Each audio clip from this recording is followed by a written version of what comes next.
good morning, young people! Sige, tayo lahat ay tumayo. Amen. Truly that the presence of the King is in this place. Amen. The kingdom of heaven is here. Amen. Amen. God is good. Now and forever. Now and forever. God is good. Again. Lahat tayo magsasalita. Amen. Are you ready? God is good. Now and forever. And now and forever. God is good. Amen. And truly, sabi nga sa salita ng Panginoon in Luke chapter 4 verse 8, sabi doon, Jesus answered, "It is written, worship the Lord your God and serve Him only." Amen. Because He is great. He is good in our lives. Amen. Na kahit ano man yung mangyari sa buhay natin, ang Diyos ay hindi nagbabago. Amen. Because and He deserves the highest glory. Amen. Are you ready, church? Amen. Hallelujah. Thank you, Lord. Thank you, Jesus. Thank you, Lord. Come on.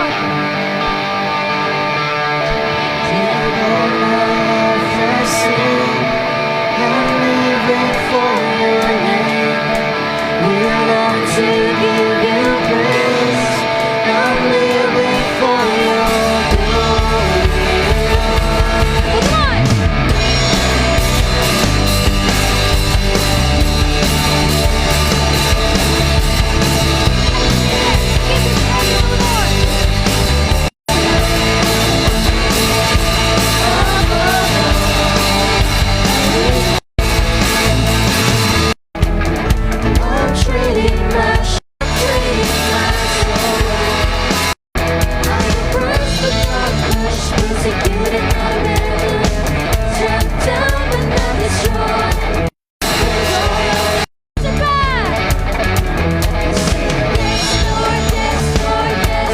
up, Lord. Glorify your name. We adore your name, O God. Oh, purihin ka, Panginoon.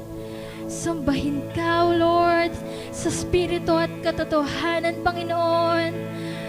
Thank you, Jesus. Hallelujah. Oh, you are holy.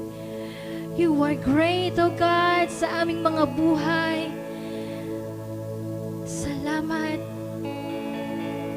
sa iyong kadakilaan, Panginoon. Sa iyong kabutihan, Lord. Sa iyong katapatan, Panginoon.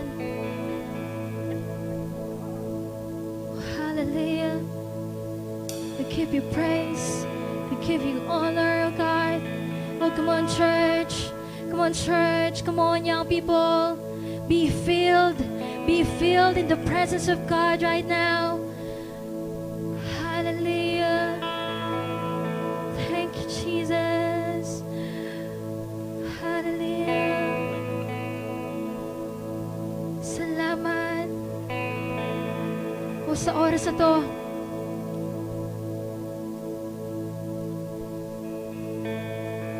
mag-focus muna tayo sa Panginoon.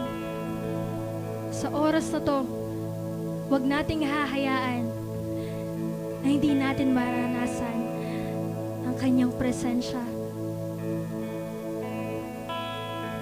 Hallelujah. Thank you, Jesus. Thank you, God.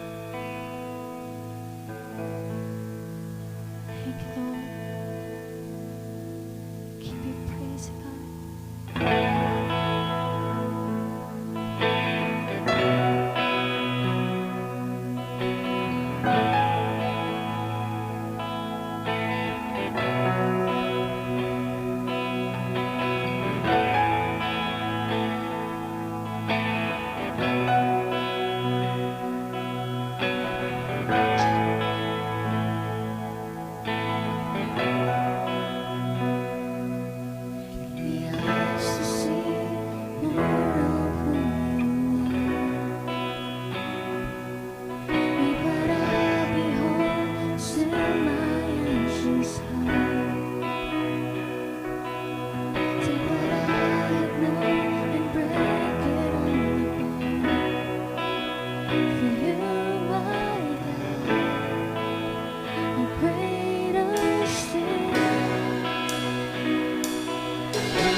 grace to see beyond this moment. Oh, to believe that there is nothing left to fear, and that you alone, are high above it all. For you, my God, are greater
still.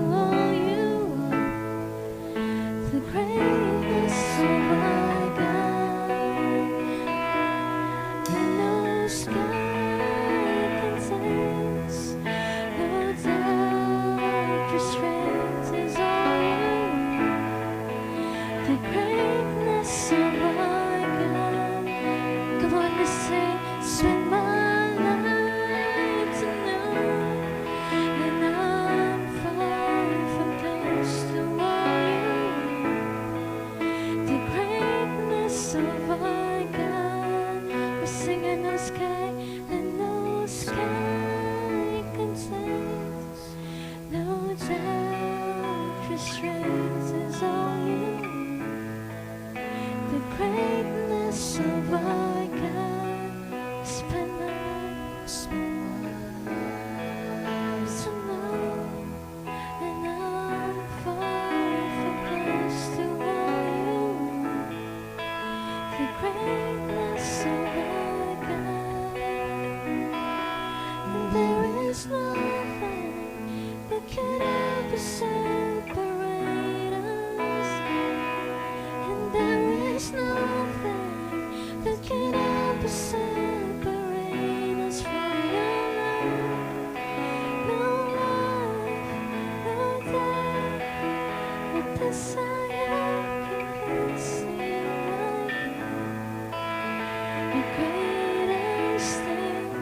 Raise your love voice, there is nothing.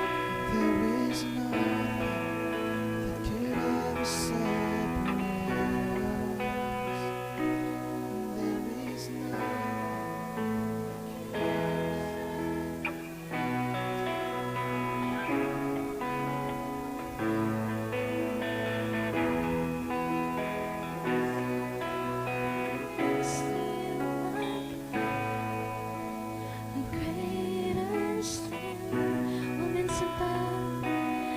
There is separate us, and there is nothing that can ever separate us from your love. No life, no death, desire can constrain my the greatest thing.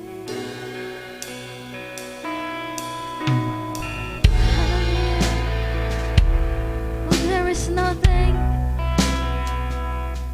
na makakapag-separate sa atin sa Panginoon. Hallelujah sa Kanyang pagmamahal. Lagi nating tatandaan, young people, na kahit minsan tumalikod tayo sa Panginoon, na kahit minsan marami tayong pagkukulang sa Panginoon, pero God is good. Ang Diyos ay hindi nagbabago. Ang pagmamahal ng Diyos ay hindi nagbabago. Kung gaano Kanya kamahal noon, ganun ka din niya kamahal ngayon. Hallelujah. Thank you, Jesus. Salamat. Yes, hallelujah. You are holy, Lord. You are great, Panginoon. Tunay nga, Panginoon, walang makakapagpahiwalay sa relasyon namin sa iyo, Panginoon. Walang makakapantay sa iyo, Lord, in the name of Jesus. Sige, patuloy tayo magbabad sa presensya ng Panginoon. Hora bakandara basika dararara. Hora basika dararara bababababa. Hora basika dararara bababababa. Hora bakandara basika darara. Oh, we thank you, Lord. We thank you, Holy Spirit. Oh, hallelujah. We feel your presence, Lord. We feel your presence. Hallelujah. Hora bababababa. We thank you, Lord. Truly, Lord, we stand united as one body under one faith, Panginoon. Hallelujah. We declare, Lord, we declare your goodness, Panginoon, your sovereignty, Panginoon, sa buhay ng bawat isa. Patuloy magpo-flow, Panginoon, in the name of Jesus. Hallelujah. Thank you, Lord. Thank you, Jesus. We thank you, Lord. Truly, Lord, you are our source of hope and source of hope, Panginoon. And Panginoon, yung kaligtasan na binigay mo sa amin sa krus ng Kalbaryo, Panginoon. We thank you, Panginoon. We pray, Panginoon, for our ones, Lord, that we are here in our heart, Panginoon. Yung patuloy kanila, Panginoon, yung mararanasan nila, Panginoon, yung kadakilaan mo, Panginoon. Makikilala ka nila, Lord, as their Savior, Panginoon. In the name of Jesus, we proclaim, Lord, that their hearts, Panginoon, will be softened, Panginoon. Their eyes, Lord, will open, Panginoon, and their spirit will be receptive to your call, Panginoon. In the name of Jesus, and Lord, gawin mo kung ano ang nais mo, Panginoon. Hindi ka namin nahadlangan, Panginoon. Your anointing will overflow in this place, Panginoon. Maraming salamat, Lord, sa iyong salitang tunay, Panginoon, na manggagaling lamang sa iyo, Panginoon. We thank you, Lord, sa buhay ng anak mo, Panginoon, na maghahayag ng iyong salita, Panginoon. Dinideklara na namin, Panginoon, ang service na ito, Panginoon. Patuloy kang maranasan ng bawat isa, Panginoon. Tanging pangalan mo lang, Lord, ang aming bibigyan ng kapurihan, kapasalamatan, Panginoon, at tadakilain sa oras na ito, Panginoon. Ito po ang aming samot dalangin, Panginoon. We thank you for your unending mercy, Lord, for your sufficient grace, Panginoon. We trust in your divine presence, Panginoon. In the name of Jesus, in the name of Jesus, in the name of Jesus, we pray. Everybody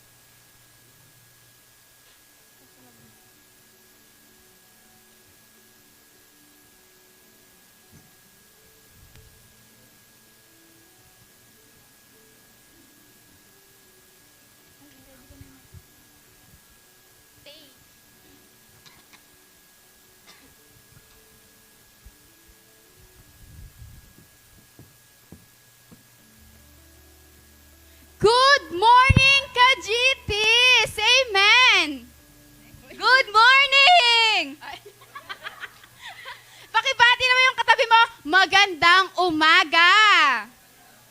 At sabi mo, maganda ka pa o gwapo ka pa sa umaga. Ayan, sige, magsitayo tayo. Siyempre, kapag nagsitayo tayo, alam na natin, di ba? May napapansin ba kayo? Tingin kayo sa bandang likod. Di ba?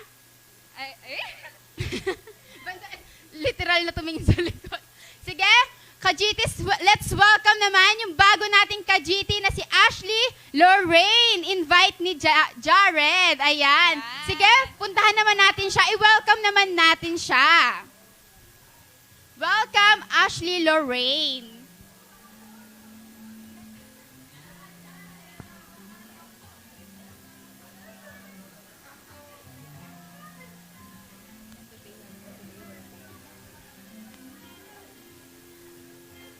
Wow, yakap nga sila. Ayan. Ayan, again, welcome Ashley. So today, we're back in our youth series entitled #1. So ayan, tayong lahat, gusto namin marinig yung magaganda yung boses. Again, #1. Amen. And I know na na-miss ninyo ang ating youth series. Amen? Amen. Ayan, na-miss nyo ba yung mga katabi nyo? Sige nga, tingnan nyo sila. Tingnan nyo, na-miss nyo ba yung mga pagmumukha na yan? Yes na yes for you! Amen. Ay, kahapon pa lang. Amen. Ayan, dahil sabi nila, kahapon pa lang daw kakakita lang nila. And we all know naman nakakatapos lang din ng ating General Assembly kahapon. Amen? And sino dito yung mga nag-enjoy? Ay, talaga naman. Sige nga, total, marami nagtaas. Sige nga, para malaman natin sino nga ba talaga yung nag-enjoy. Tawag naman tayo ng dalawa para tanungin ano ba yung experience or fave part nila sa General Assembly. Para Syempre. share naman nila experience nila, di ba? Okay, syempre, sino kaya unahin natin? Siyempre, unahin natin yung nanali ng 200,000 pesos? Sino kaya yan? Syempre, andito na yan, si Dur. Guys, libre daw kay Macdo ni Dur. Nanalo siyang 200,000 sa paraffle. Share your experience or fave part. General Assembly. Tayo ka para sa lahat ng laro. In-game ako sa mga laro kasi lahat sinalihan ko yung laro. No choice ako. Kada sa tayo si Dur kasama na. Oo. Ano pa?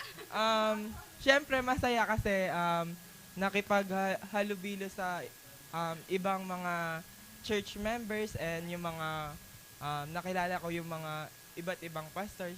Yun.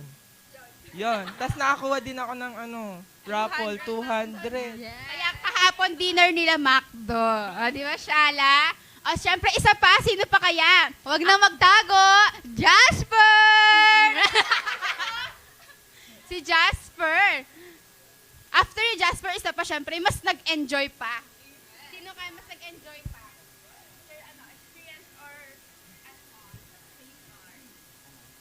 Nag-enjoy kasi, Hindi ka kami nanalo. yung sa team building, sabi nag-enjoy kasi, yung mga laro, nabuild talaga yung teamwork kasi lahat kami nagtutulong-tulong din. Lalo na sa last part sa may tower.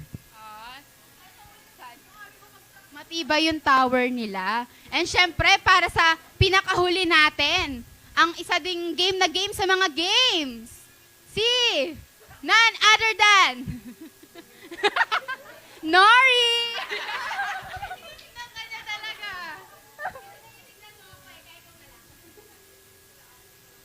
Nag-enjoy din, lalo na first time din namin yan. Tapos, masaya. Masarap din yung pagkain. Buri na yung pansit.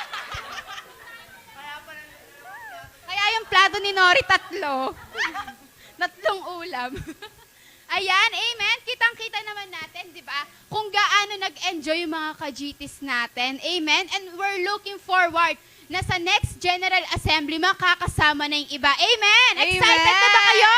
Sino dito yung mga next year makakasama na? Amen. Amen. Ayan, baka di lang 2 Carmex ang gagamitan, baka 5 na. And syempre, hindi natatawag ng uwak si Abby sa sa likod. Sayang, wala si Abby, no? Shout out kay Abby sa live Ayan, stream. shout out, Abby. Kasi daw, inuubo na daw siya, kakauwang na. Ayan, amen.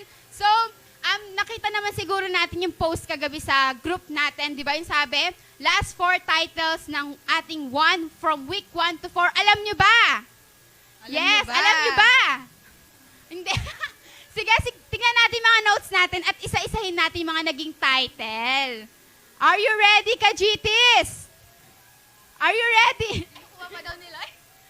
Okay, ano nga ulit yung week 1 natin? Week 1, chosen for the one, embracing our divine calling. Amen. Week 2, united for the one, embracing our collective mission. Amen. And for our week 3, a light for the one, illuminating the darkness with Christ's radiance. Amen. And lastly, week number 4, connected to the one, finding fulfillment in Christ. Amen. Amen. Ayan, halatang-halata naman na nakikinig yung mga ka-GTs natin. Eh ngayon ba, ready na ba kayo makinig ng Word of God?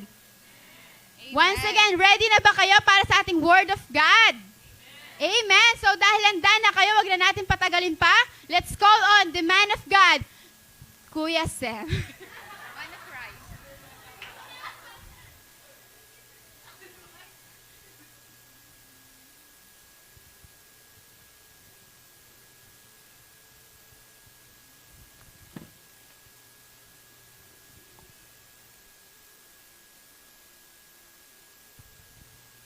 Test. Anong problema niyo sa pangalan ko? Yung iba kanina, medyo hindi makarelate. Nung nag-recap sila dun sa sa Shepherd's Palace. Sabi nung iba kanina, sabi ni Nori, masarap po yung pagkain. Ha? Ha? Anong pagkain? Alam nyo, yung mga hindi pa makarelate sa ngayon gusto nyo may kwento? Gusto nyo may experience? Isa lang ang solusyon, sumama kayo sa susunod. Diba? Tingnan mo yung katabi mo. Sabi mo sa kanya, sa susunod kasama ako. Kaya as early as now, though wala pang susunod na announcement yung organization kung kailan yung susunod, start saving money. No? If you really want to go, if you really want to come, balita ko si Abby nag-ipon eh. Hindi, totoo. Hindi nang nag-ipon siya ng budget for para makasama siya at talaga namang nakasama siya kahapon. Yun nga lang medyo groggy na siya kahapon nung pauwi, no? Shout out Abby. Pero eto kasi yan young people, if you really want to come and if you really want to meet yung mga pastor ng IPJM, yung ating bishop, no? Yung iba-ibang churches under his umbrella and have fellowship with hindi lang yung mga lagi nating nakikita every Sunday, 'di ba? Kahapon iba-ibang pinag-mix yung mga churches eh. Hindi lang Arayat, San Fernando, talagang per team magkakahalo, magkakaibang churches ang at alam kong marami nag-enjoy si Nori, nabusog siguro, kaya sabi niya, masarap yung pagkain, no? But at the same time, it's really the Word of God that we're after, eh. Diba, ibang panlasa, ibang flavor, ang narinig natin kahapon, hindi yung syempre, familiar kayo sa amin ni Pastor Jing, ni Pastora, na mga preachers dito sa harapan, but yesterday, it was really something else. Because you got to hear yung mga talagang leader na tinitingala ng church, pagdating sa pag-disciple, pagdating sa pag-evangelize, and these people are not just, regular people. These are very wise people. No, hindi dahil senior sila, hindi dahil dun eh. Kung hindi dahil yung anointing ng Panginoon, at saka kung paano nila sinasapamuhay yung pinipreach nila, is really something to look forward to on this upcoming na mga susunod na assembly. Si Nico kahit inaantok yan. Kahit hindi siya nagkakape, sumama siya. Kasi free coffee, free nakarami daw siya ng fries. Kasi kasama yun eh. Kasama yun dun sa babayaran natin per head. So, as early as now, though, I think sometimes ginagawang twice a year yung assembly, but I don't know kung kailan yung susunod, but as early as now, if you really want to experience, para hindi tayo na OP, pag nagre-recap yung mga hosts, no? At the same time, para ma-enjoy natin yung talagang, yung beauty of fellowship. Sumama tayo. Ha? Pwede ba yon, young people? Okay. I'm seeing new face. Kanina nandun na pala siya sa harapan ko, di ko napansin. So welcome. Invite ni Jared. Ano po pangalan? Hindi aksidenteng nandito ka ngayon. Lahat ng to, pinlano ng Diyos. And I would like to welcome back yung magkapatid. No, matagal natin silang hindi nakasama, and it's really the grace of God that have enabled us na alam mo yon, yung makakasama natin sila ulit dito. Though it was a long time, pero alam ko may ginawa ang Diyos during those times na hindi natin sila nakasama. So for that, let's give God a clap of praise, and we're very happy to see you again. But today, no, before tayo mag-move on sa ating week 5, I'd just like to share a very brief message about giving, about tithing. Let's read Colossians chapter 1, verse 15 to 19. Again, Colossians 1, 15 to 19. Let's read. He is the image of the invisible God, the firstborn of all creation. 16. For by him all things were created in heaven and on earth, visible and invisible. Whether thrones or dominions or rulers or authorities, all things were created through him and for him. 17. And he is before all things, and in him all things hold together. 18. And he is the head of the body, the church. He is the beginning, the firstborn from the dead, that in everything he might be preeminent. And 19. For in him all the fullness of God was pleased to dwell. Sino dinidescribe dito sa message, sa verse na to? It's Jesus, right? This verse pertains to Jesus. Kumbaga, dinidescribe niya ang pagka-Diyos ng Panginoon. And this is what I want everybody to understand. Alam niyo kung bakit maraming takot magbigay? Kung bakit hesitant ang iba sa pagbibigay? Parang they are so worried that parang wala nang susunod. Parang ito lang ang meron ako. We're so, alam mo yun, masyado tayong worried sa kinabukasan. Alam niyo kung bakit? Kasi hindi na-acknowledge ang lordship ng Panginoon sa mga buhay natin. Pag sinabing lordship, anong ibig sabihin yan? Mga nag-KRE. You see, this is the common misconception of Christians about the gospel. Have you ever heard about an incomplete gospel? Sino nakarinig na ng incomplete gospel? Anong ibig sabihin ng incomplete? Pag incomplete ka sa grades mo, anong ibig sabihin nun? Ha? May kulang. Ibig sabihin, hindi 100%. No?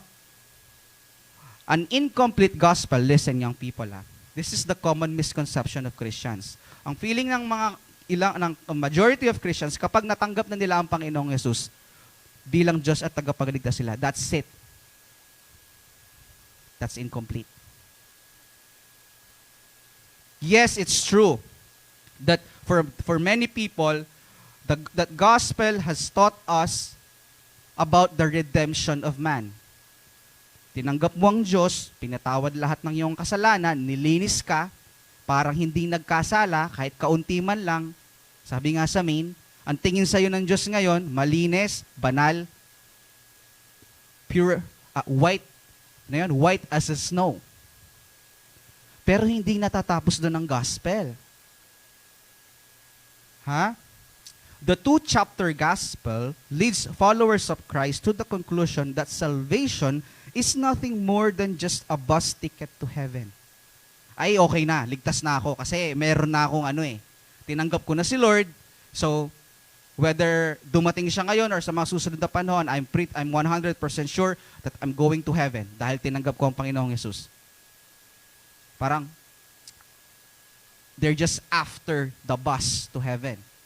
But really, gospel na ang ganong klaseng katuroan is incomplete.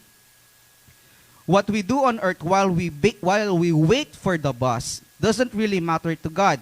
Interaction with God is restricted to so-called spiritual matters because God's interest in human is limited to our spiritual being. Ngayon, paano yung, ano sinasabi mo Kuya Sam na incomplete? So pag may incomplete, merong complete. Ano ba yung complete gospel? Gospel of Jesus addresses, ano yung pinag-usapan natin sa incomplete? Redemption at saka yung bus to heaven. Right? 2 chapters. But the complete gospel is really 4 chapters. No? May creation, may fall, may redemption, at yung pinaka-importante sa lahat, restoration. Again, everybody say, creation, fall, redemption, and restoration. Kaya pag in-acknowledge mo ang pagkapako ng Panginoong Jesus, namatay siya para sa'yo, pero hindi mo in-acknowledge na nabuhay siyang muli, incomplete yon. Because the gospel is really, ginawa ang tao, nagkasala si Adan at si Eva, pinadala ang Panginoong Jesus to redeem. Namatay siya sa krus, and finally, He resurrected. He restored what was lost. The reason why most of you or most of the people are so afraid of giving is because they do not acknowledge Jesus as their Lord. Savior lang. Parang Darna. Superman. Na in times of trouble, He is someone you can ask for help. Pero kapag you're not in trouble, parang walang Diyos. No? At saka ito, many people find it difficult to place some areas of their life like marriage, money, work life, relationships, etc., etc., under the Lordship of Christ kasi feeling nyo, hindi concern ng Panginoon dun sa mga area ng buhay nyo na yon. Parang feeling nyo, ay, kapag focus ako kay Lord, spiritual lang ang bless. Spiritual area lang ng buhay ko ang bless. Parang meron tayong misconception about, ay, concerned ba si Lord sa love life ko? Concerned ba si Lord sa finances ko? Concerned ba si Lord sa family ko? Concerned ba si Lord sa mga relationships ko?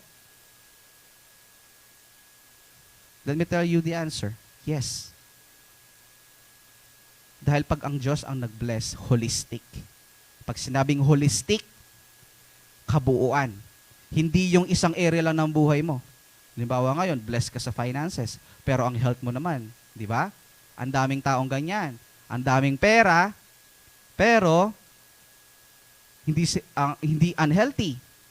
Lagi nasa hospital, hindi makain yung gusto kasi bawal, tataas yung BP, may mataas yung sugar sa pero ang dami nilang pera, hindi nila ma-enjoy. Right? Meron namang blessed sa studies, no? Humahataw sa school, pero pagdating sa bahay, laging nakikipag-away kay nanay, laging nakikipag-away kay tatay. Na compromise yung relationship sa pamilya dahil hindi na nabigyan ng oras. But let me tell you something, if the Lord really wants to bless you, He will bless you holistically. Hindi lang yung area ng buhay na concern ka. Anong concern mo ngayon? Kuya Sam, wala akong baon bukas.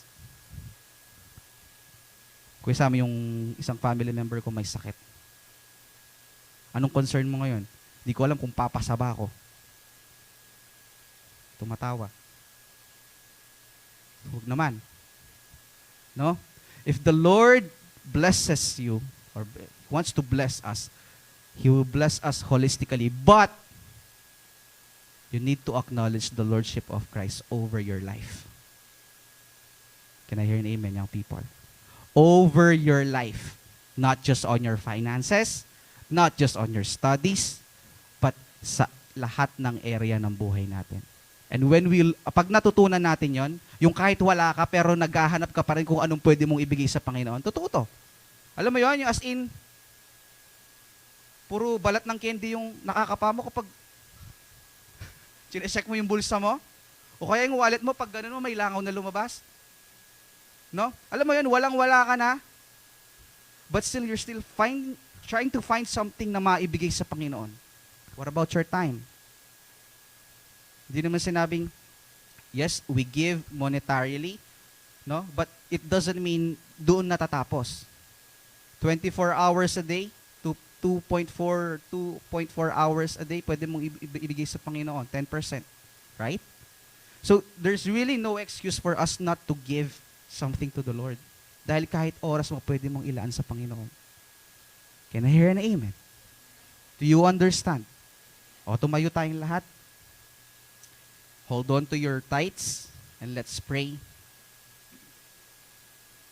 Hallelujah.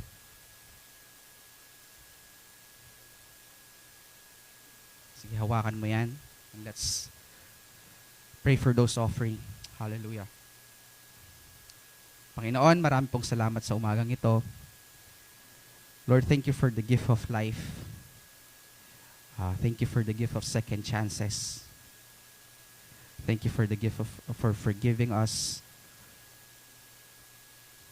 Though marami kaming mga pagkukulang, Lord, your grace is still sufficient.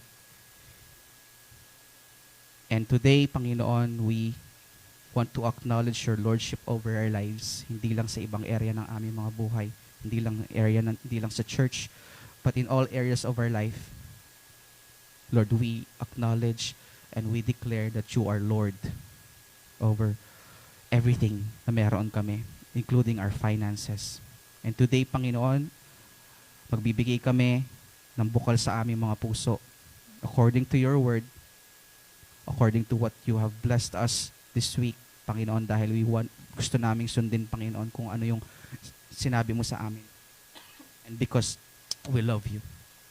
Continue to bless, Lord, lahat ng seeds na maitatanim sa umagang ito. Use them for your glory. Use them for your purpose. And Lord, lahat ng kamay na magbibigay, lahat ng puso na willing mag-provide, Panginoon, para sa iyong kaharian. Lord, I declare kingdom provision.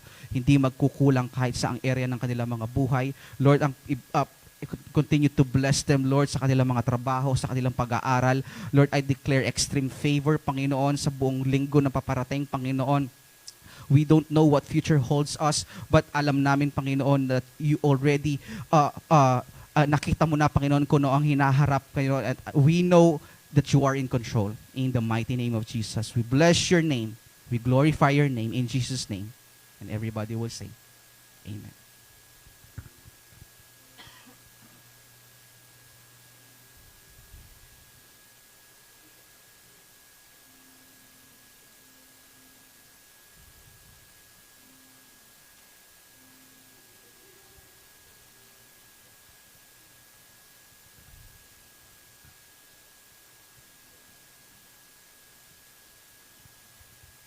Yan. Tagal natin nagpahinga, no? 2 weeks. Tama ba? 2 Sundays. We took a break from our series. But again, andito na tayo sa ating pangilang week. Week 5. And for those na hindi familiar, we are actually on a series called One. Ayan, o. Yan. Huwag yung tingnan si Pastor Ding yung ano yung tingnan. Yeah. So we are in a series entitled One, which is about what? Pag sinabing one, yan yung, hindi yung one, no? Pag sinabing one, yan yung mga friends, family members, someone very close to you na hindi pa kilala ang Diyos. Or it can be someone very close to you na kilala ang Diyos pero napalayo. Right? And during this series, we're praying for these people. No? We're actually looking forward dun sa mga doors of opportunities na bubuksan ng Panginoon. Para yung mga tao na pinagpipray nyo, Lord, gusto ko siyang masama sa church. Lord, gusto ko siyang makita nagpupuri, nakataas yung kamay, kasama siya. No? We're praying for opportunities na bubuksan ng Panginoon.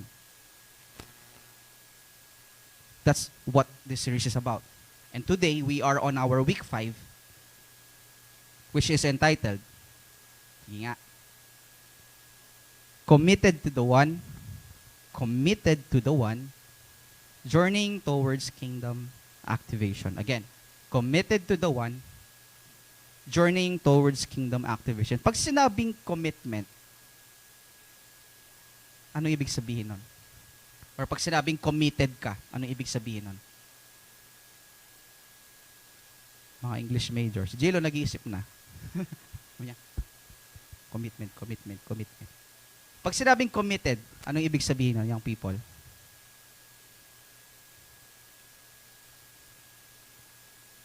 Pag sinabing committed ka sa relationship nyo, anong ibig sabihin nun? Ha? Pag sinabing committed ka o sa ganitong responsibility, committed ka sa work, committed ka sa pag-aaral, committed ka sa relationship, ano ibig sabihin nun?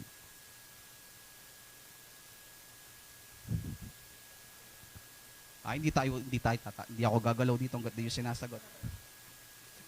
Pag sinabing committed ka, ano ibig sabihin? J-Lo? Ha? Pag halimbawa, sinabing committed ka sa worship team, ano ibig sabihin nun? Ha? 200,000. Ano? Yes, you're submitted, you're passionate. No, parang hindi mo hahayaan na mayroong mangyaring hindi maganda doon sa bagay na yon. Parang inilaan mo yung full attention, yung focus mo sa isang bagay, kaya tinawag na committed ka. Hindi committed, no? Baka sabihin niyo committed. Kabaligtaran ng committed yung committed. Again, committed. Committed to the one. I want to start this message. Kasi di ba, lahat tayo dumaan sa pagka-baby Christian. Yung infant. Parang si Levi. Yan, nagbe-preach si Bishop, tawa siya ng tawa. No? Kasi hindi niya pa naintindihan eh. No? And you were once, I was once a baby Christian. And dahil siguro sa blessing ng Panginoon, sa pabor ng Panginoon, we grew up, we matured, hindi physically, spiritually speaking. And ngayon, siguro hindi ka na baby Christian, siguro nasa teenage years ka na ng pagiging Kristiyano. Did you know that there are actually two types of maturing Christians? Sino dito yung matured na Kristiyano? Magtaas nga ng kamay. Yung sigurado, isa pa. Sino dito yung matured na Kristiyano? Magtaas ng kamay. Confident, yung confident. Hindi kayo confident? Hindi nyo ba kayang i-assess yung mga sarili nyo right now?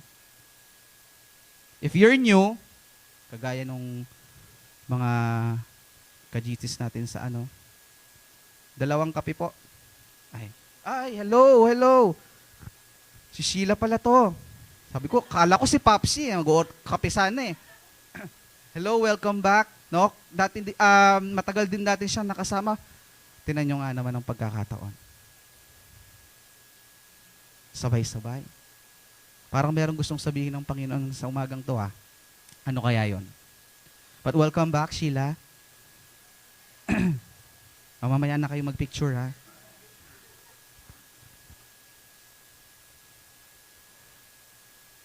Again, balik ako sa tanong, nilalayo nyo ako eh. I want you to answer this honestly. Assess natin yung sarili natin for a brief moment. Sino dito yung confidently he can say or she can say that matured akong Kristiyano? Raise your hands. Tignan nyo, sabi ko confidently. Confident ba yung gumaganon? Pag nagtanong, taas agad ang kamay. Sino dito yung confident siya, matured siyang Kristiyano, magtaas ang kamay?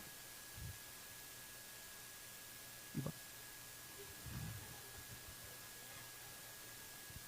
Alam niyo kung bakit ko tinatanong? Kasi ikaw mismo, ma-assess mo yung sarili mo eh. Lord, committed ba ako sa'yo? O committed? Kasi alam niyo yung iba kung bakit ayaw magtaas ng kamay? Alam ko yung iniisip niyo. Kasi ako nakapag-tights last week, Lord eh. Kahapon, nakalimutan akong magbasa ng Bible. Tapos late pa ako ngayon.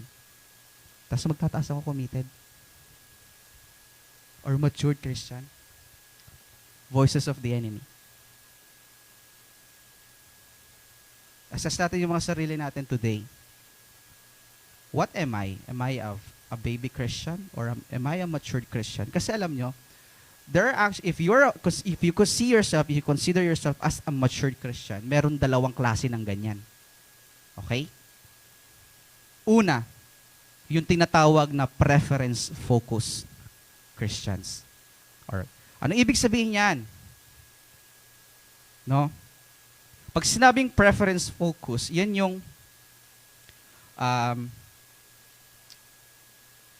hindi naman sa matagal na sa church, pero familiar na siya sa ambience, kung anong meron sa loob ng church. No? Siguro alam niya na yung naka-encounter na siya or na-experience siya na paano mag-tongues. Tataas na siya ng kamay pag nagpupuri siya sa Panginoon. No? He knows the in and outs of the church.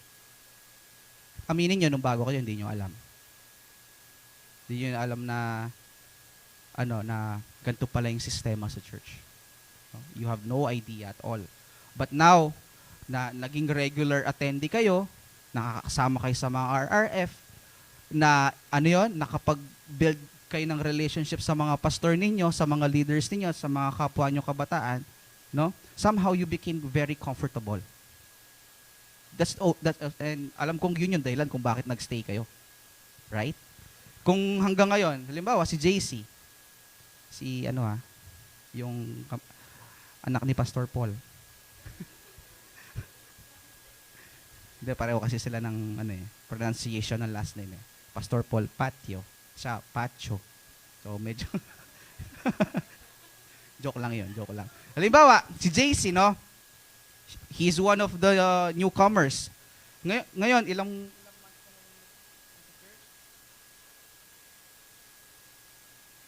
kaya today? 7. Just imagine, for 7 months, he's coming here, walang kumakausap sa kanya kahit isa. For 7 months, yung darating ka lang, tapos uupo ka, tapos makikinig ka, magpupuri ka na, sa alis ka na. For 7 months, tuloy-tuloy. Babalik ka pa sa susunod. Kung napagtsagaan niya yung 7 months, bakit di pa niya tuloy-tuloy, Kuya Sam? Diba? Pero hindi no? Naging regular ka, you somehow, receive something from the Lord. Katulad niyan, gusto niyo ding mag-commit sa worship team. No? Naging ka-close na yung mga kapwa nyo kabataan. Naging malapit kayo sa mga pastor nyo. Naging komportable kayo. And that's one of the reasons why you stayed. Right? Diba, Nico? Diba? But at some point, preference-focused Christians, yun yung sinasabi ni Pastor Jing na masyado na siyang naging familiar. And what happened was, a-attend ako, sino kaya preacher ngayon? Sana si Pastor Jing. Ayoko kasi kay Kuya Sam eh. Lagi niya kasi akong tinatawag. Ano kayang papakanta ngayon? Sana hindi Tagalog. Sana Chinese. No? Okay lang kayang malate? Kasi may gagawin pa ako eh. No? Sana hindi kunin ni J-Lo yung upuan ko doon. Pag kinuha niya yun, di na ako atin. No? Preference focus are people, no, na naging familiar sa kung paano nag-ooperate ang church. Meron siya sariling upuan, no, kahit di naman sa kanya. Dahil doon siya lagi nakaupo, feeling niya sa kanya na, no? Malapit sa lahat ng members, malapit sa mga pastor, but at some point, it was all about himself. Was all about herself. Parang,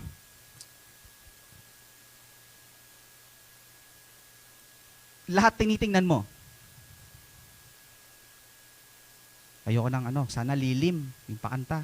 Pag pusong dalisay, hindi ako magtataas ng kamay. Gusto ko lilim. No?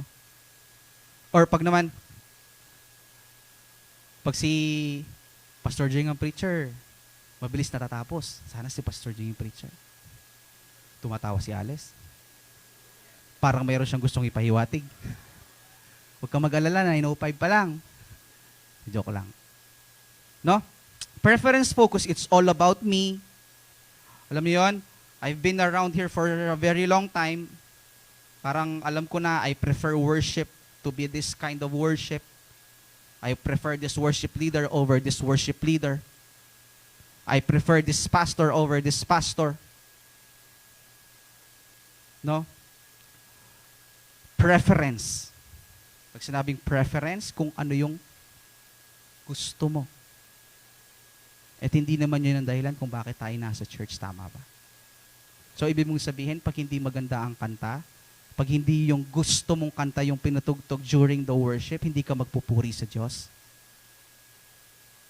Halimbawa kahapon, tawag doon, sa assembly. Siyempre, senior yung mga pastor. Senior din yung alam nilang kanta. Alam nga namang si Pastor Paul tsaka si Bishop, pakanta yung praise. Pakanta nila yon, di ba? Yung gusto ng mga kabataan, yung preference natin. Siyempre, hindi. So, ibig sabihin, kung nandun ka sa assembly na yun, hindi pinakanta yung praise. Puro pang senior ang kanta, hindi ka magpupuri. Of course, not. Preference focus. Number 2. Mission focused.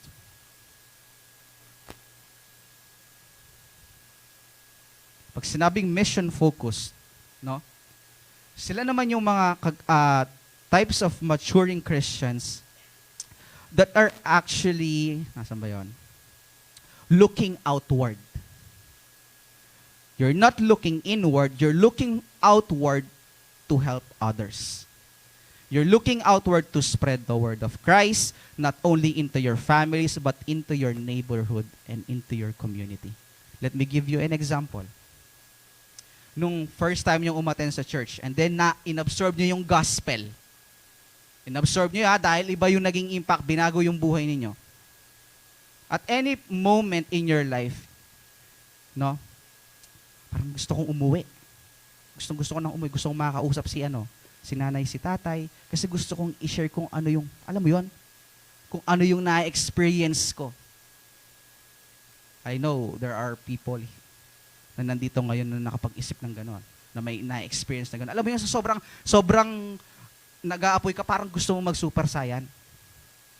Parang gusto mong humanap ng isang tao na makakausap mo. It doesn't matter kung sino. Basta gusto ko lang i-share kung anong ginawa ng Panginoon sa buhay ko.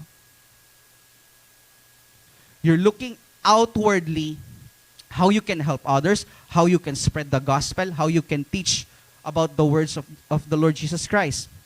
You're looking outward to spread the word of Christ, not only into your families, your neighborhood, but also your community. Well, sometimes, ito naman ang problema dyan. The problem is, even with mission-focused folks in in this generation, sometimes mission-focused people become apathetic. Apathetic. Ano ibig sabihin ng apathetic?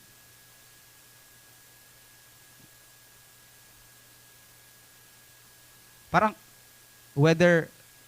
kung sasama ka, there's nothing inside na may nararamdaman ka. Sasama ako, okay lang. Di ako sasama, okay lang. Parang yung pagiging neutral mo wala sa lugar. Alam mo yan? Yung parang, masaya na, pero gusto mong, masaya ka ba? Oo. Malungkot ka ba? Pwede. Parang, ang hirap mo naman kausap. No? Kasi nangyayari yan sa church. At tulad niya itong series natin, 1. Merong mga tumanggap sa series and they really prayed for these people. They really desired for these people to get to know the Lord. And there are also some of you, no?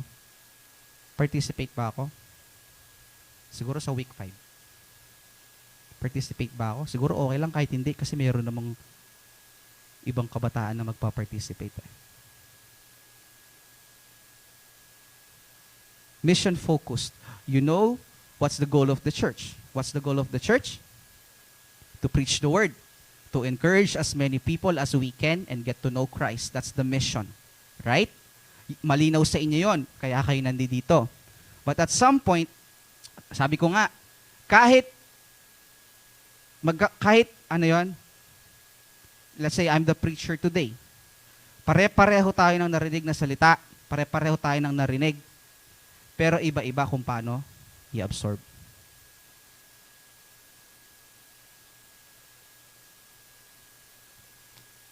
No? Mission focus. Again, ano yung una? Preference. Both of those two types, no, merong somehow pitfall. So I want you to be aware. Sana hindi kayo mapunta dun sa, let's say you will be vision focused but at the same time hindi apathetic. No? At hindi rin naman siguro, mas lalo naman na hindi preference focus. Na nasan yung Bible nyo ngayon? Dadalhin ko ba yung Bible ko? Maliit kasi yung dala kong bag eh. Di lakihan mo. Dalamit ang luggage ko rin. Di ba? Masyado tayong may mga ilan sa atin, pag hindi komportable, hindi kayang magpuri. Di ba? So I want you to be aware. Sabi ko nga, today is actually a self-assessment eh. Kasi nasa week 5 na tayo. No? Let's read our text for today. Medyo mahaba siya. Acts chapter 15, verse 17 to 42. Basahin natin.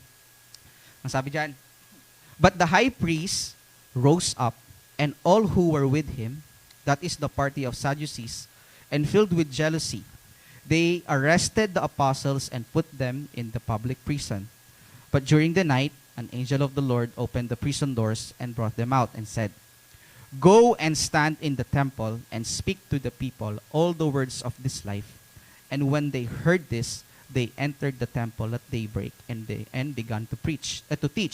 Alam niyo itong binabasa nating text, these are yung right after ng pag-alis ng Panginoon. We're talking about Peter and all the other disciples preaching about the Lord. At some point, no, nakita sila ng mga, alam mo yon, mga Sadducees nga, yung mga higher priests during that time, and they find them guilty or parang offense na nagpipreach sila about sa buhay ng Panginoong Jesus. So nagalit, nagselos dahil they can gather crowds as many as, hundreds of crowds ang nakikinig sa kanila. Ngayon, nagselos, yung mga nasa taas, anong ginawa? Pinadampot, pinakulong. Okay? But during nung nakakulong sila, an angel of the Lord came and they were able to free themselves. Let's continue. "Now when the high priest came and those who were with him, they called together the council, all the senate of the Lord, all the senate of the people of Israel, and sent to the prison to have them brought. But when the officers came, they did not find them in the prison, so they returned and reported, 'We found the prison securely locked and the guards standing at the doors. But when we opened them, we found no one inside.'" Isipin mo, paano nangyari yun, no? Nakakulong ka, may bantay ka sa harapan, hindi nasira yung lock, pero wala yung mga tao sa loob. So isa lang ibig sabihin, kilos ng Diyos. "Now when the captain of the temple and the chief priest heard these words, they were greatly perplexed about them, wondering what this would come to. And someone came and told them, 'Look, the men who you put in prison are standing in the temple and teaching the people.'" So pinalaya sila ng angel of the Lord from those behind prison doors, and then sabi niya, "Go and preach." Anong pina-check, kunin niyo yung mga pinakulong natin. Sabi nila, nandun yung bantay, nakalock, pero walang laman. And then isang guard ang dumating, sabi niya, yung mga hinahanap yun, nandun sa Glorieta, nagpipreach. No? Sabi dito, "Look, the men whom you put in prison are standing in the temple and teaching the people. Then the captain with the officers went and brought them, but not by force, for they were afraid of being stoned by the people." Gusto nilang damputin, pero dahil nakita nila hundreds of people are listening, hindi nila ginamitan ng puwersa kasi, no? They are preaching. "And when they had brought them, they set them before the council. And the high priest questioned them, saying, 'We strictly charge you not to teach in this name. You intend to bring this man's blood upon us in his name.'" This is yung ang salita ng Panginoon. "But Peter and the apostles answered, 'We must obey God rather than men.'" Can we read that one more time? "We must obey God rather than men. The God of our fathers raised Jesus, whom you killed by hanging him on a tree. God exalted him at his right hand as leader and savior, to to give repentance to Israel and forgiveness of sins. And we are witnesses to these things, and so is the Holy Spirit, whom God has given to those who obey Him. Verse 33. When they heard this, they were enraged and wanted to kill them. Nagalit sila. No, nagalit yung mga high priest sa kanila. Gusto nilang ipapatay itong mga apostles na to. But a Pharisee in the council named Gamaliel, a teacher of the law, held in honor by all the people, stood up and gave orders to put the man outside for a little while. So meron nag-stood up, isa sa mga high priest, pangalan niya Gamaliel. Alam niyo na. Sabi niya, huwag niyo muna silang ikulong, hayaan niyo na muna sila nandun sa labas. Kasi sabi niya, and he said to them, men of Israel, take care what you are about to do with these men. For before these days, Theudas rose up claiming to be somebody, and a number of men, about 400, joined him. Nagbibigay siya ng example. No? Theudas is someone who's doing the same thing na ginagawa ng mga Sabi niya, merong isang tao dito, si Theudas, no? Claiming to be somebody, and a number of men, about 400, joined him. No? He was killed, and all who followed him were dispersed and came to nothing. After him, Judas the Galilean rose up in the days of the census and drew away some of the people after him. He too perished, and all who followed him were scattered. Meron nagbigay siya ng example. No? So in the present case, I tell you, keep away from this man and let them alone. For if this plan or this undertaking is of man, it will fall. Kung tao lang ang may gawa nitong kung whatever they are trying to preach, it will definitely fall. Ang sabi ni Gamaliel, it will fail. But if it is of God, you will not be able to overthrow them. So na-acknowledge niya yung yung something from God and something that is not from God. So they took his advice and went and when they had called in the apostles, they beat them and charged them not to speak. Tingnan niyo to Ganun yung sinabi nung isa, but they still, sabi dito, they called the apostles, they beat them, binugbog, and charged them and not to speak in the name of Jesus and let them go. Binugbog, sabi niya, wag na kayong magpipreach sa pangalan ng Panginoong ng Jesus na tinatawag ninyo. Pag pumayag kayo, then you can go. No? And let them go. Then they left the presence of the council, rejoicing that they were counted worthy to suffer dishonor for the name. The apostles themselves, they find themselves worthy to suffer for preaching the name of Jesus. And every day in the temple and from house to house, they did not cease teaching and preaching that Christ is Jesus. Did you see the commitment dito sa binasa nating napakahabang text? Ang sabi sa kanila, binugbog sila, wag na kayong magpipreach sa pangalan ng Jesus. Sa pangalan ni Jesus. Or kahit or yung kung Diyos na pinakikilala sa iba. Did they stop? No. Ito pa yung malupit, no? They found themselves worthy. Parang, alam mo yun, binugbog ka na, pinersecute ka na, no? Tas-tas ka pa mong gamat ka rin. Patang kay Kenny, nakangkatamad. Sabi ng nanay mo. King Church, lagi kang maaga nagigising. Pero dito sa bayan, alas 10 na, tulog ka pa. No?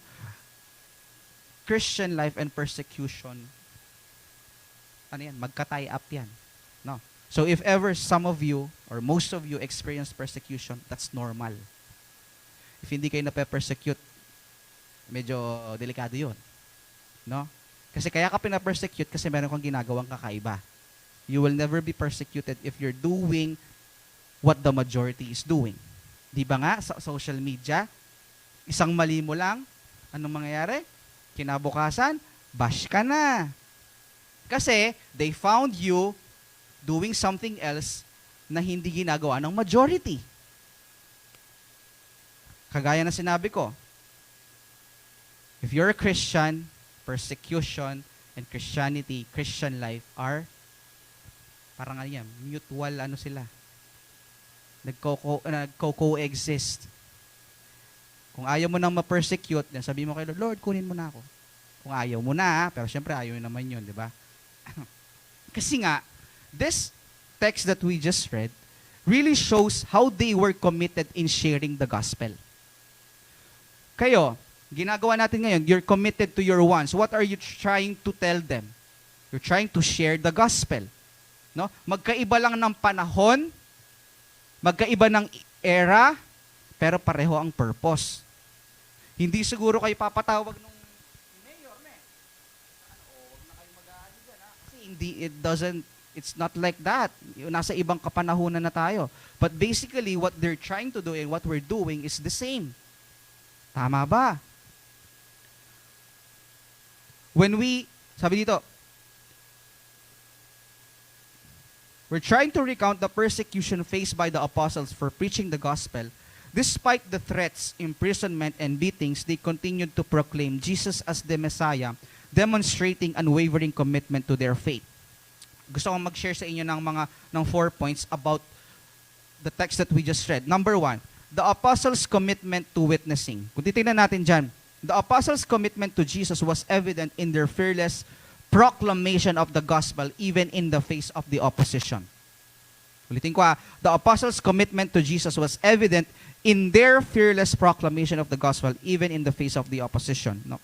And B, their dedication to spreading the message of salvation reveals the depth of their faith and their unwavering commitment to the one who called him. Sino dito gustong magkaroon ng maraming ones? Magtaas ng kamay.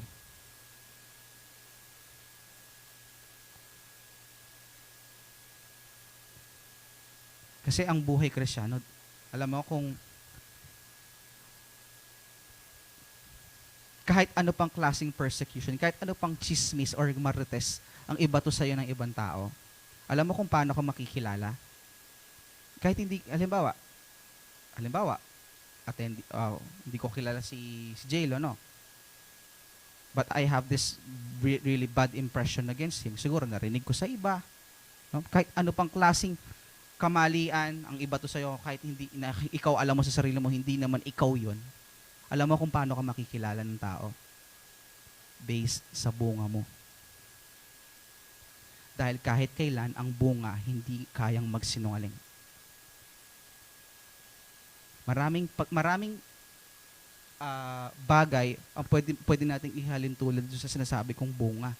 No? Unang-una, ang pagkasi sa church, pag sinabing namumunga ka, ibig sabihin, you're affecting so many people around you, no? Parang hindi mo ma-contain yung fire within you that you're sharing the Lord to every people that you meet. And because you're so committed to the word, no? Naramdaman ng mga taong ngayon mo lang na-meet na talagang yung sinishare mo sa kanila is true. No? They also felt what you have felt. At sila din mismo, they have committed themselves to Christ. Ngayon, you have some people to look after too, spiritually speaking. No? You can say, namumunga siya. No? Another thing. How you speak is also considered as a fruit.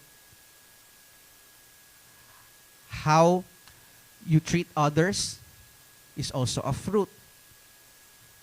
Can I hear an amen? Kasi kahit kailan ang tao, sabi niya, kahit kailan ang tao, hindi pwede, kaya mong mag-pretend for the meantime. Pero kapag nagugulat kayo, aminin ninyo. Meron tayong nasasabi na minsan, out of character. Totoo? Pag ginulat kayo. Kasi, kung ano lang naman yung nasa loob, yun lang din naman ang, alam mo yun, lalabas, palabas. Though sometimes you can control, hindi ako ganon. Sige nga, gulatin mo ako. But at some point, no, you will see yourself, parang,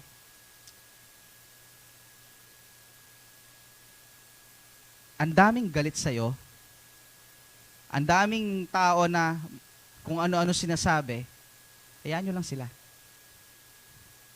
Hayaan nyo lang sila. Why? Because your fruit, no, ang magpapakilala kung talagang sino ka. Can I hear an amen? Sabi dito, their dedication to spreading the message of salvation reveals the depth of their faith and their unwavering commitment. Ganun pala yun. Yung pagnanais mo na ibahagi ang salita ng Panginoon is directly proportional pala sa lalim ng pananampalataya. Pag sinabing directly proportional, naririnig niyo yun sa school, di ba?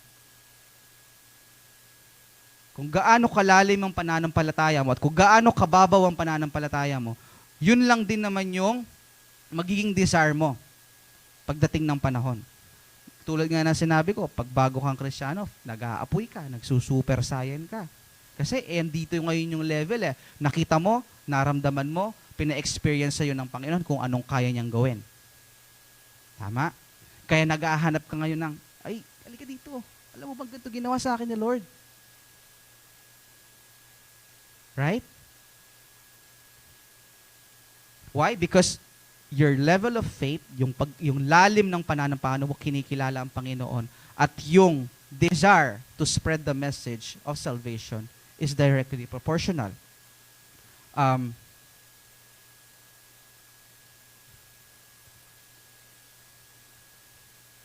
gonna skip some.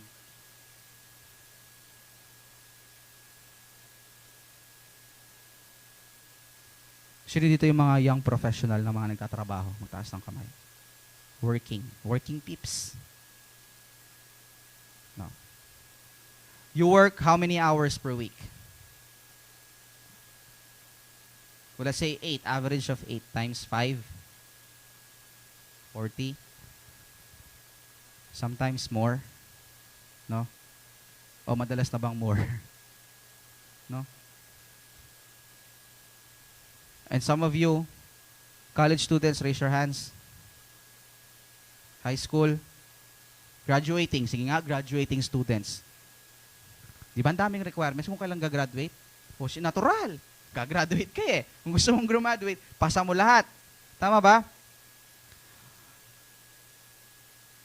Kasi alam nyo, nung nag-start tayo ng series, why am I asking this? Kasi alam ko na there's really no time para, alam mo yon, maghanap ng one. Parang, sa sobrang kabisihan natin, sa sobrang dami ng ganap sa buhay, tapos gusto mo, kuya, magsama pa ako dito? And dami kong ginagawa. Di ko nga matapos-tapos yung gagawin ko mamaya. Tapos gusto mo, mag-spend pa ako ng oras sa taong, alam mo yon? Kasi di ba, once is investing time. No? Tapos gusto mo ganito pa? I know. Kasi kagaya nyo, meron din naman akong personal na buhay, no? That from Mondays to weekdays, asawa ako, nagkatrabaho din ako. But at some point, you could be thinking to yourself, well, alam mo, Kuya Sam, yung about this one, gandang pakinggan, no? Ganda ng concept eh. Kaya lang, di ko alam kung may oras kasi ako. Parang, alam mo yon, uwi ako sa school, tas puyat pa ako lagi. Nagtatrabaho ako. Pag uwi sa bahay, pagod na. I barely got time for myself. I barely got time for my family. And then, you want me to, to invest time to this one? Aminin nyo, nung nag-start tayo dito, marami kayong tanong. Kaya ko ba? Parang, ang gusto ni Kuya Sam, or ang gusto nila Pastor Jing, dito sa series is, look for these people that are very close to us. And we share them the word, bring them to Christ, bring them to church, take care of them. Kaya ko ba yun? Eh, yung sarili ko nga, di ko maalagaan eh. Kaya ko ba? Pagod ako lagi. Wala akong oras. Limitations. These are our limitations. But the point is, if you truly understand how these people are committed to Christ, yung binasa natin kanina, that in spite and in the face of persecution, no? Binugbog sila, kinulong, pinagbawalan ng mag-preach in the name of the Lord. But right after that, hindi sila nagpapigil. Alam niyo kung bakit? Alam niyo kung bakit?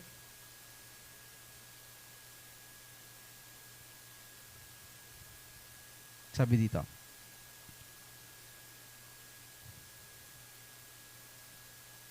you know, on our own resource or strength, we have limitations. Kagaya nga na sinabi ko sa inyo, marami tayong tanong kanina nung nag-start tayo sa series ito.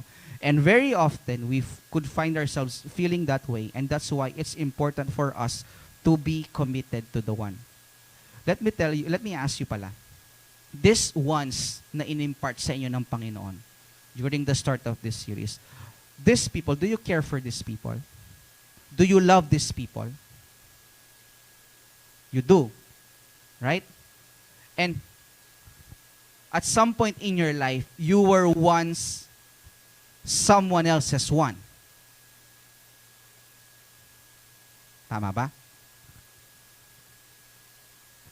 Itong someone na to, na kinonsidered kanyang one, he or she cares for you. He or she loves you. He or she is very concerned about your soul.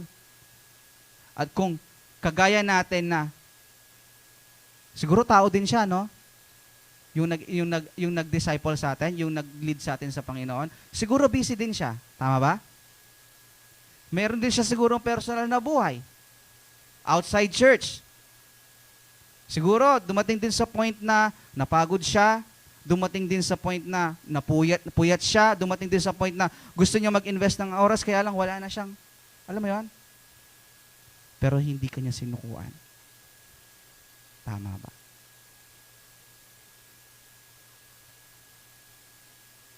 Kung sinukuan kanya, wala ka ngayon dito.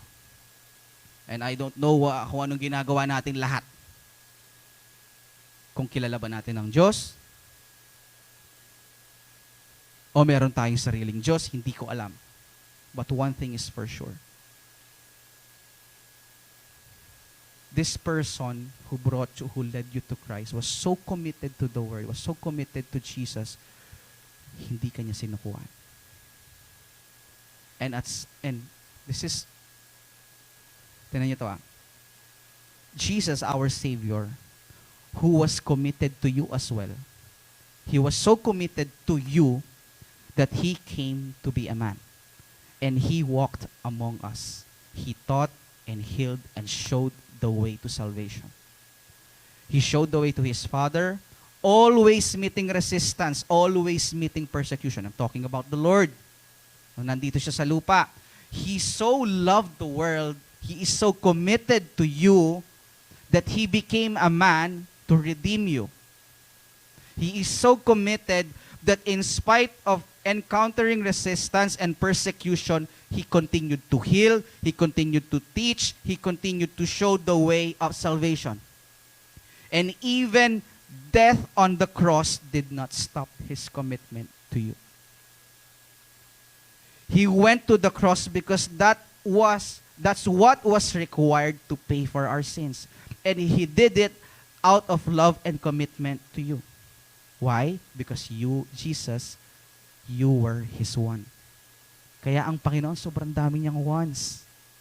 Imagine, He's so committed to these ones that He died on the cross, willing to die on the cross. He's willing to be, gulpihin, i-persecute, just so He can reach out to you.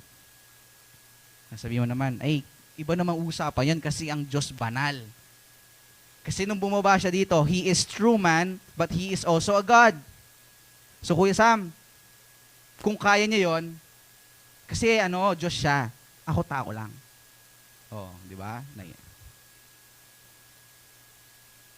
His commitment is really beyond the capability of man. Kasi nga, He's true God and He's true man at the same time. And we're just human beings. Tao lang ako. Nagagalit din ako. Maiksi din ang pasensya ko, Kuya Sam. Sasabihin ko sa kanya, 6:30, dapat susunduin na kita sa bahay. 7 o'clock na, pamakagayak.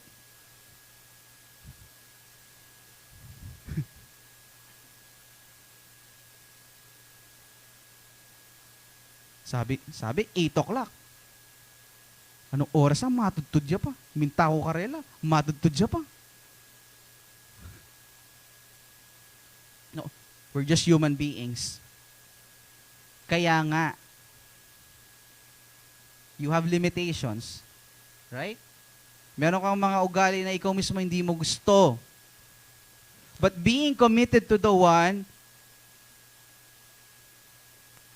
sabi nga, if you really want to experience yung, alam mo yon, yung pinaka naging revelation sa amin, siguro kay Pastor Jing dahil sa kanya nanggaling yung series, no? Yung naging revelation sa kanya behind this series, you really want to i-grasp. Sino dito umaamin, Lord, may limitations ako. Lahat tayo, kasi nga, tao ka lang. No? We are human beings. But you see, sa dinami-damay ng tanong mo nung week 1, nung week 2, nung week 3, hanggang makarating tayo ng week 5, at some point, kumilos ang Diyos. At kahit ikaw hindi mo maintindihan kung paano mo siya nadala dito. Sabi niya kahapon, ayaw niya. Bakit ngayon natsugin eh? Magugulat ka pa, no. Di ba, hindi mo sinundo. Tapos magugulat ka lang, nandito sa church. At some point, may ginawa ang Panginoon na ikaw mismo hindi mo alam paano may papaliwanag. Na alam mong hindi, it's something out of ordinary. Hindi tao may gawa nito. No? We're just human beings. But you see, the purpose, one of, I think, the secrets of really grasping yung message ng series natin na one is really, when we're connected to the one, we have strength. Kasi you have limitations para sabi mo nga, ang Lord ibang klase. Yung commitment niya sa mga ones niya, it's something that is not humanly possible. Isipin mo, mamatay ka para sa iba. Kaya mo ba yun? Willing kang mamatay para sa ibang tao. And sabi dito, He did this out of love and out of His commitment to you. Hindi mo kayang gawin, maiksing pasensya ko kay Sam. Commit to the Lord. Connect to the Lord. Drew strength from the Lord. Lord, alam ko Kuya Sam, medyo maiksing pasensya ko, but sabi nga, what's the reason why we're going to church? We try to imitate Christ. Right? We try to imitate kung ano naging buhay ng Panginoon nung nandito siya. We imitate the Lord. And when I said imitating the Lord, that also kasama dun yung drawing strength kapag alam mong ikaw mismo, paubos ka na. Kasi kung susukuan natin yung mga wants natin na yun, walang mangyayari. Hindi tayo mamumunga. Right? Tulad niyan. Minsan nandyan siya, minsan wala siya. Nakakapikon. Kasi meron tayong expectation. Tama? Expect ko na nakapag-invest naman ako ng oras sa kanya, so mag-invest din siya ng oras sa akin. At some point, hindi namin meet yung expectation. Nadi-disappoint tayo. But do not stop. You can hear an amen. Number 2, maturing and kingdom-activated discipleship. The apostles exemplified maturing discipleship by their willingness to endure suffering for the sake of Christ. Alam ko hindi kayo masyado makarelate dito kasi Philippines is a free country. So sobrang free. Lahat may boses. Lahat may preference. But sabi dito, apostles exemplified maturing discipleship by their willingness to endure suffering for the sake of Christ. Hindi pinagbawal, walang bawal ito sa Pilipinas about preaching the word. You can preach whatever you want. Pero sa ibang lugar, hindi pwede. Pag ginawa mo yan, either ganon or kulong. No? Like, some other places na gospel is forbidden. You see, sabi nga namin dito sa preaching, may mga Kristiyanong pinanganak for persecution, to face persecution. And may mga Kristiyano din namang pinanganak to actually serve in the kingdom of the Lord. And for those people that were born to face persecution and to actually die for the gospel, imagine. No? People that are born to face persecution and to die, as in to die, as in physical death, to die for the gospel is really something else. I met few missionaries nung nandun ako nag-work ako. May Japanese, itong isang nakilala ko, Japanese doctor, a missionary sa Afghanistan for 15 years. Afghanistan, ha? Sino dito gusto mag-evangelize sa Syria? O sa Libya? Siyempre, wala. But this missionary that I met, no, missionary doctor, he served in Afghanistan for 15 years. Nag-ministry siya doon for 15 years. And saktong pagdating ko ng Japan, umuwi siya. Natapos siya yung 15 years. This was his testimony. Ilang beses silang nagtatago. Yung malapit kong kaibigan din is Filipino, pure-blooded Filipino, pero laki siyang Saudi. Most of his childhood days, ang teenage years, sa Saudi siya lumaki. Sabi niya, kinukwento niya sa amin kasi pastor ang tatay niya. Kinukwento niya sa amin kung gaano kalalim yung church underground. Just so, kasi bawal yun. No? Kapag nahuli ka doon, either kulong, no, or kasi Saudi is a Muslim country, so it's really prohibited. Gaano kalalim yung underground namin para lang makapagpuri sa Panginoon. Samantalang sa Pilipinas, may bookstore tayo doon. Bookstore pala yun, no? May mga nilagay sila dyan. You are free to get whatever you want to read. Hindi naman sinabi dito ni President Marcos, huwag kang mag-share ng bawal yan. Meron ng sa bus, bago ako umakyat ng bus, sa footbridge ng LRT. Kasi Philippines is a free country. Kaya lang, tinitake advantage. Now, what if you were one of those people na para lang makasimba, kailangan mo magbuwis buhay. Kagaya nung isang Japanese leader doon sa church na yung anak niya, nag-aaral sa China, Beijing University, ni-raid yung church nila, kinuha din ang yung pastor. Hanggang ngayon, I'm not sure if hanggang ngayon nakakulong yung pastor nila. Nabuwag yung church just so they can hear the gospel. Tayo, gigising lang ng maaga, magreklamo tapa. O yun, hindi nga nagreklamo, nagigising na maaga, pero late naman. Alam nyo, if ang pagpipreach nagbabago, yun yung susi kung bakit nagbabago yung tao, dapat lahat tayo dito nagbago na. Kung yung pagpipreach kung yung naririnig natin. Kung yung naririnig mo ngayon, yun yung bumabago sa'yo, dapat lahat tayo nagbago na. Kaya lang hindi, late ka pa din eh.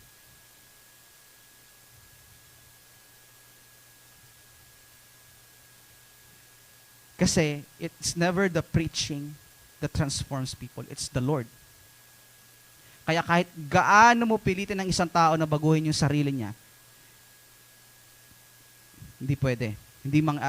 It can happen, but at some point, imposible. Kasi tanging ang Diyos lang ang kayang bumago ng isang tao. Can I hear an amen?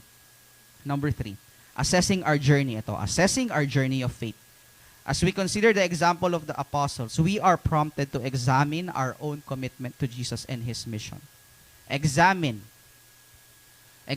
your own commitment to Jesus. O nga, no? Gaano ba ako committed kay Lord? Gaano ka ba ka-committed kay Lord? Okay, umattend ako this week, this Sunday. Siguro next Sunday kahit di mo na ako umattend kasi umattend naman ako last week eh. Or tights muna ako ngayon and then sa susunod kahit hindi siguro ako mag-tights, okay lang. Or paano ba ako nagpupuri? Pag hindi ko gusto yung kanta, hindi ako magtataas ng kamay. Kapag gusto ko yung kanta, iiyak ako.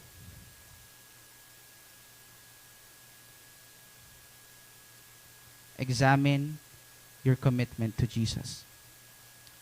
Let me ask you something, young people. Are you compromising? Are you compromising? Pag sinabing compromising, you're serving in the kingdom of the Lord, you're serving in the church, but at the same time, there are hidden secrets in your life that is not of God's will. Tama. Do you understand? You are a Christian, you're serving in the ministry, but some areas of your life, may mga secrets, may mga tinatago na ikaw mismo alam mo, hindi kalooban ng Diyos. Pero pilit mo pa rin ginagawa. Compromising. Examine. Sabi kasi dito, examine your commitment to Jesus eh. And alam mo yun? Pag pinipinpoint natin yung isang area ng buhay natin na ikaw alam mo itong sa area na to ng buhay ko, medyo pumapalpak ako. Compromise. It's part of assessing. Kasi pag in-assess mo, alam mo kung ano yung dapat itama. Kasi kapag alam mo, you're living half of your, or 3/4 of your, 75% of your life according to the will of the Lord and 25% not according to the will, delikado yun. Can I hear na amen? Delikado yun, kapatid. Kasi never mong maa-access yung unlimited resources ng Panginoon, unang-una dahil merong paglabag. Compromising is disobedience. It's very strong words, alam ko. But you cannot say, I'm serving in the ministry, no? Part ako ng worship leader ako, or part ako ng leadership. Ginagawa ko lahat para sa Diyos. Hayaan nyo na ako dito.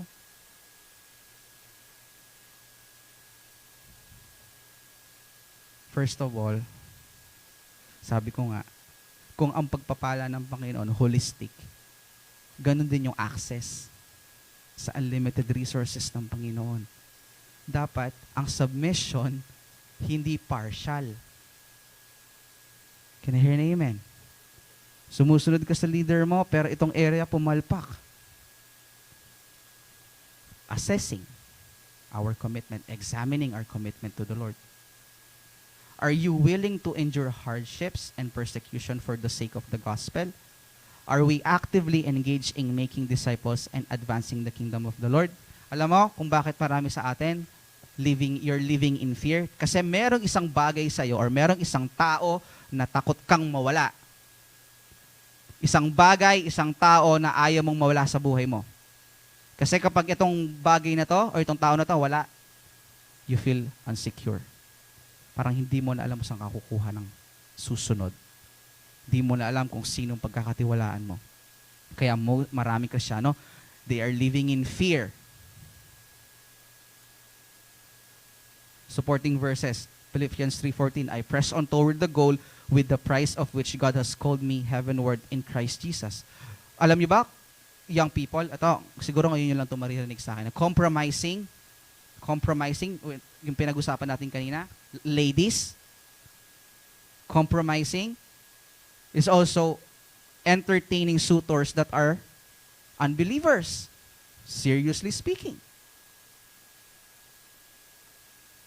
And on the other hand, young males, gentlemen, pursuing someone that is not of the same faith, or compromising. Kasi naman Kuya Sam, wala namang maganda sa church. Nagwapo. Sa labas na lang makahanap. Grabe ka naman makapag-judge. Judgeries ka naman masyado. Lagi lang nakikita, si JC, si JC, si JC.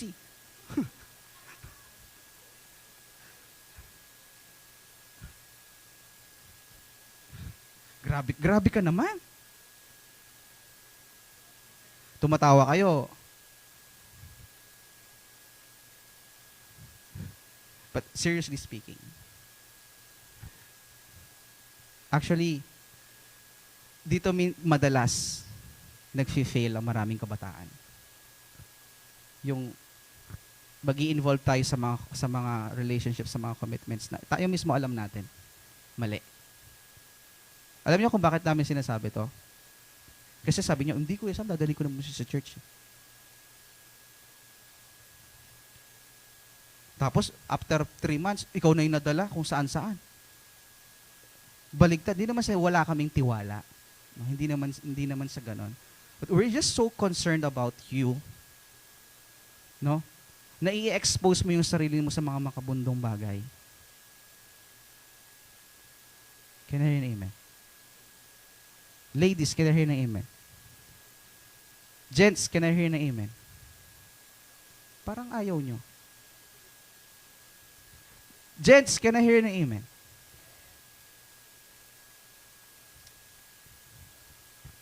And lastly, number 4, reaching back to bring others along. One is not just bringing someone new, someone who doesn't know the Lord, but also being committed to your one is also reaching back to bring others along. Reaching back. Yung mga nawala, bumabalik. Sabi ko nga sa inyo kanina. Just as the apostles mentored and discipled others in the faith, we are called to reach back and bring others along on the journey of discipleship. Whether they are willing to try or infant disciples, our commitment to the one compels us to invest in the spiritual growth and development of those around us. Question, are you committed to your one? Think about who was committed to you so that you would know who Jesus was. There was somebody ahead of you and they said or did or lived in a way and talked to you and shared life with you that you would know Jesus, and here you are. Sabi nga, alam nyo, if from the start na establish ang church up until now, if I will count lahat ng mga hinandle naming kabataan, kagaya ninyo, hindi enough yung space na to. Kahit isama nyo pa yung first floor to accommodate each and every one of you. But sabi nga, living your Christian life, following the Lord, is a personal decision. It's not something na ang pastor ang nagde-decide. No? It's our personal decision why sometimes napapalayo tayo sa Panginoon at bakit rin tayo napapalapit sa Diyos. Kasi choice mo. Tama ba? Tama ba, kabataan? No? Sabi ko nga, if kailan ba started this church? 2011. May mga leaders na dumating, may mga leaders na umalis, may mga kabataang dumating, may mga kabataang umalis. But did we stop? No. And hindi kami hihinto. Nung nag-start ako sa ministry, second year, first year college lang ako. O ngayon, turning 32 this year. First year college ako, 16 or 17 years old. Kasi wala pang K-12 nun. No. Marami na kami mga nakasama na nag-decide na iwan yung nahanap nila. And of course, hindi naman natin sila basta hinayaan na ganun. That is their decision. So we need to respect that. But at some point, we're still actually looking forward for those people na nawala na makasama namin ulit. But again, it's not our decision. At laging ang kalooban lang ng Panginoon ang ina-acknowledge natin. No? And we're so happy, no? That these people that na matagal natin hindi nakasama ngayon, alam mo yun, gumawa ng way ang Panginoon. Ang sabi ko nga, during those times that we hindi tayo magkakasama, may ginawa si Lord. It can be for the benefit of each people. Marami sa ating tinuro. Marami tayong natutunan, marami tinuro ang Diyos sa atin, marami tayong na-experience at alam natin ngayon kung paano na i-handle yung mga bagay-bagay. Tama ba? And this is one of the beauty of having people in church. Alam mo yon? Dati, Saturday, Sunday mo, nasa bahay ka lang, gigising ka kung anong gusto mong oras. Pagkagaling mo sa school, magkape, o pagkagising mo, magkape ka, manalbi ang TV. Ako ba lang susunod? But right today, every weekend, you're looking forward to something. Meron kang nilook forward. Makikita ko naman si ano? Makikita ko na naman si Jasper. Makikita ko na naman si Jayan.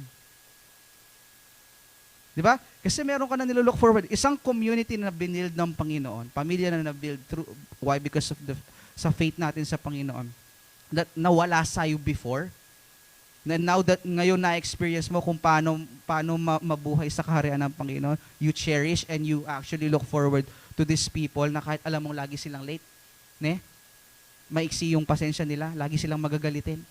You look forward to these people, having fellowship with them every Sunday. Tama ba, mga kabataan? And right today, let's all stand up.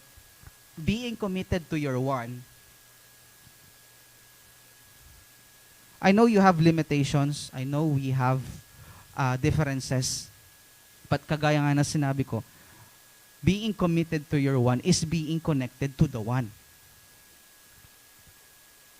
Nakasunod ba lahat?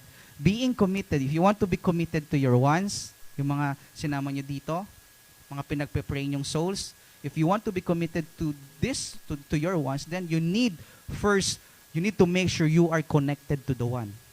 So whenever limitation comes, you can draw strength from the Lord. At alam mo naman, Panginoon, hindi tayo bibiguin.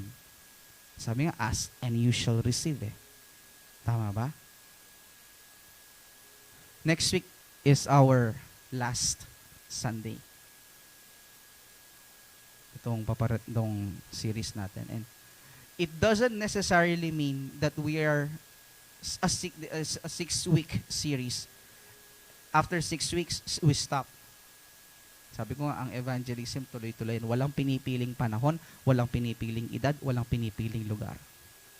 And I'm ano ba yan? Masaya ako that some of you sinagot ng Panginoon yung mga prayers, matagal na nilang pinagpipray. And I'm still looking forward to most of you na magte-testimony, Lord, thank you dahil sinagot mo yung panalangin ko, matagal ko nang pinagpipray.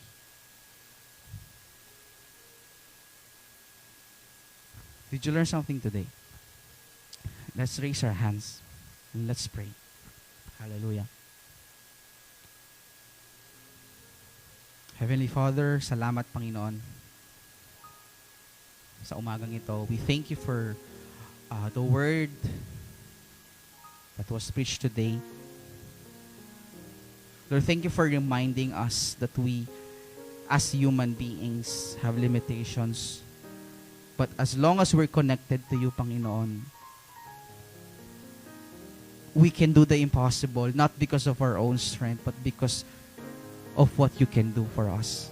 Lord, remind us every single day, Panginoon, yung ginawa mong sakripisyo sa amin para sa krus, para sa aming mga kasalanan, and that your perfect example can inspire us to do the same to these people that we cherish. To do the same to these people that are very close to us, to our loved ones, that though we have differences, Panginoon, we can look up to you. We can draw strength from you. And so we can be committed to these people that we are praying for a very long time. Lord, continue to bless this series. Lord, open up more doors of opportunities. Open up willing hearts to these young people right now, Panginoon, na hindi lang si ate or si bunso, Panginoon, ang makakilala sa inyo, kundi buong sambahayan nila, Panginoon, ang makakilala sa iyo, ang madalat sa iglesyang ito, Panginoon, sama-sama magsisimba, sama-sama magpupuri sa iyo, Panginoon, at sama-samang itataas ang iyong pangalan sa lahat ng area ng aming mga kanilang buhay, Panginoon. Maraming salamat, Lord God, and I pray and I declare right now that these relationships na nabuild, Panginoon, will last forever. In the name of Jesus. Lord, provide us the strength and all, Panginoon, the things that we need. More patience, Panginoon. Lord, ituro mo sa amin kung ano yung mga dapat naming sabihin. Ituro mo sa amin kung mga dapat naming ipanalangin, Panginoon, sa umagang ito. And we look forward to these people, to these precious souls, Panginoon. That darating ang panahon, Panginoon, nakasama na namin sila sa lugar na to. Hallelujah. We thank you, Lord. We glorify your name. Sa iyo ang kapurihan. Sa iyo ang kaluwalhatian. In Jesus' name we pray, and everybody will say, Amen.